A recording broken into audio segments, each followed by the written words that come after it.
Passez un agréable moment devant votre programme avec la concession Someda, véhicule neuf et d'occasion. Gomez, Carrelage et Pans est heureux de vous présenter ce programme.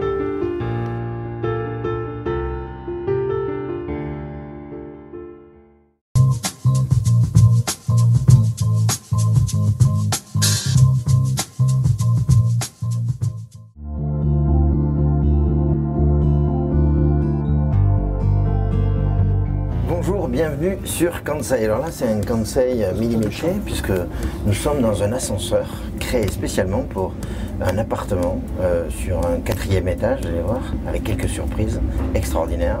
Et là, je suis en train de monter dans l'ascenseur et rencontrer Bruno. Et nous allons rencontrer également Philippe, l'architecte de l'agence Seuil Architecture. Bonne balade.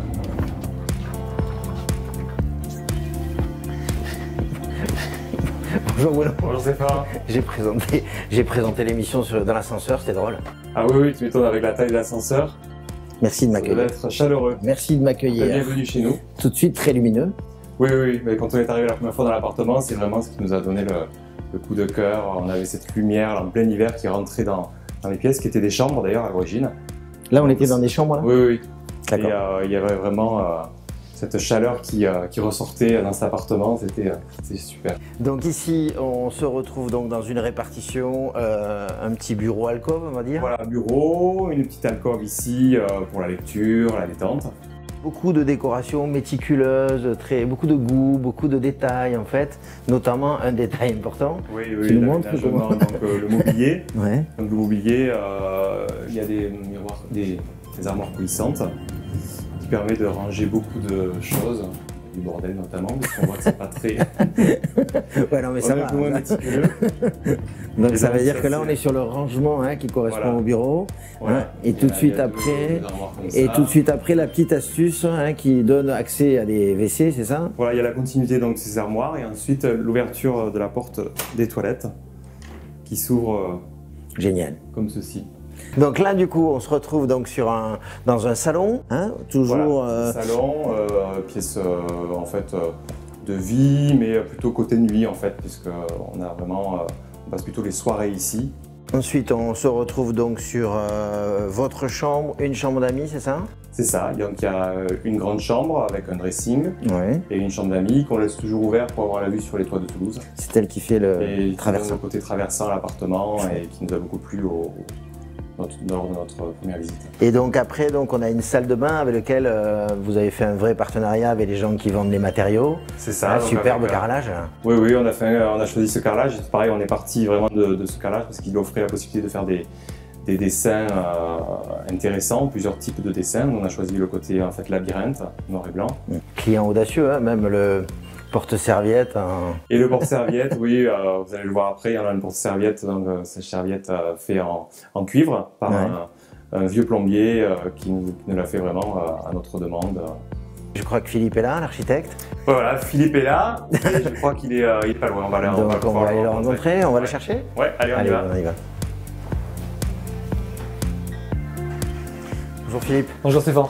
Voilà. Merci de le recevoir. Regarde, je me fais plaisir parce que déjà ça donne le ton un peu du client, quoi. Un Lumio éclairant. Un petit peu. Ouais, on va s'asseoir, tu veux bien? Merci. Donc là, la particularité de cet appartement, donc quand tu arrives, c'est qu'il y a donc cette surface qui existe. Donc c'est une plateforme, donc on est R+4 ici, sur un bâtiment des années 30. Un T4 qui fait 90 mètres carrés dans son jus complet. Et avec cette chance d'avoir obtenu dans le solo là, le toit terrasse. Et donc effectivement du coup un projet de duplex à mettre en place. Ça c'est la surprise de tout à l'heure. Voilà, donc on montrerai. Et puis effectivement du coup donc un plateau ici aujourd'hui qui d'entrée de jeu nous a interpellés puisque inversé par rapport aux commodités aussi d'aujourd'hui, donc notamment avec des pièces de jour plein nord côté rue et les chambres qui étaient ici plein sud. Tout inversé donc du coup. Donc on a commencé par tout remettre en question, donc en fait la totalité du plateau a été déshabillée et démolie, et on est reparti à zéro.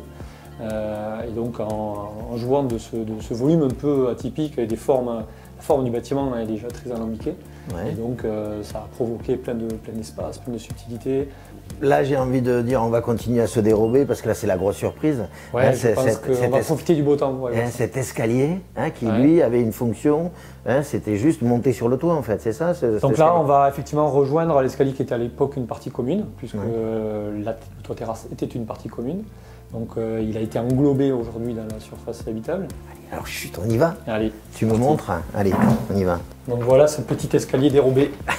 Voilà, j'espère que les internautes vont ressentir la même chose que moi. C'est qu'entre ce contraste entre le bas et le haut, même si on est dans l'harmonie totale, on se dit quelle respiration.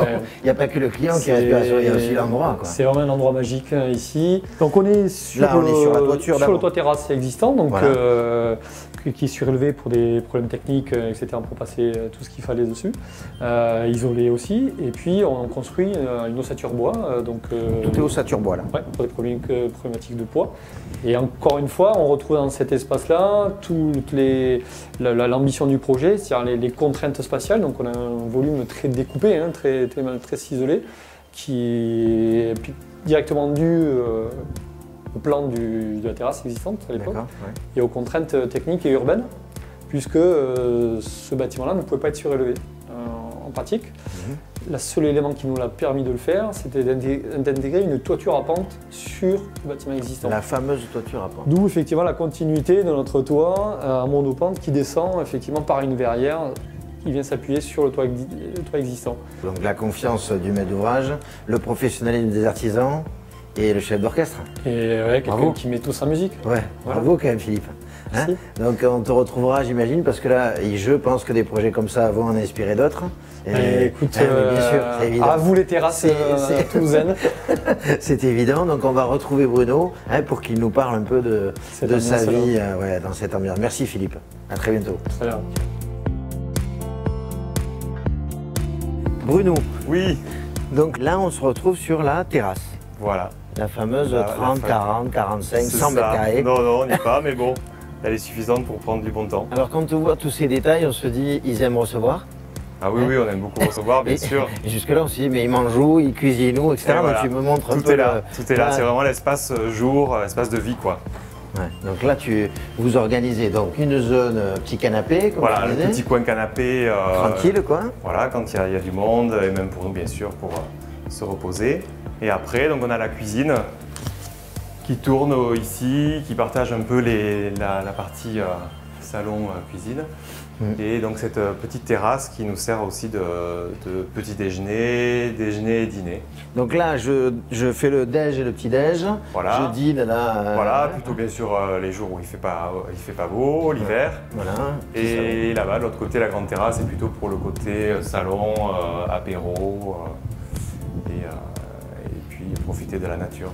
On a vu dans presque toutes les pièces un artiste qui est au milieu. Oui, c'est Yon Mao, qui est un artiste basque-espagnol, un ami de mon ami, et qui nous a fait quelques tableaux dans l'appartement.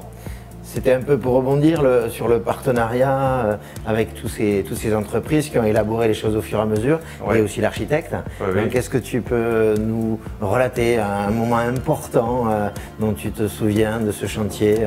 Le moment qui a été, je pense, le plus émouvant, c'est quand ils ont vraiment installé donc, tout le vitrage de la verrière, où là il y avait vraiment une grue énorme qui était donc dans la rue, qui bloquait la rue. Et vraiment la précision avec laquelle ils arrivaient à piloter cette grue. En plus, il y avait une espèce d'ambiance de brouillard ce jour-là, c'était très particulier. Et donc ils ont posé chaque vitrage à un, on était là et vraiment on tremblait avec eux et c'était très chouette à voir. Félicitations Kansei, remercie tous les gens qui ouvrent leur maison comme ça pour partager. Avec plaisir, si ça peut faire rêver du monde et donner à faire rêver en tout cas. Ça va faire rêver. On va se faire un petit clin d'œil dans la terrasse, tant qu'à faire, on profite du soleil. D'accord.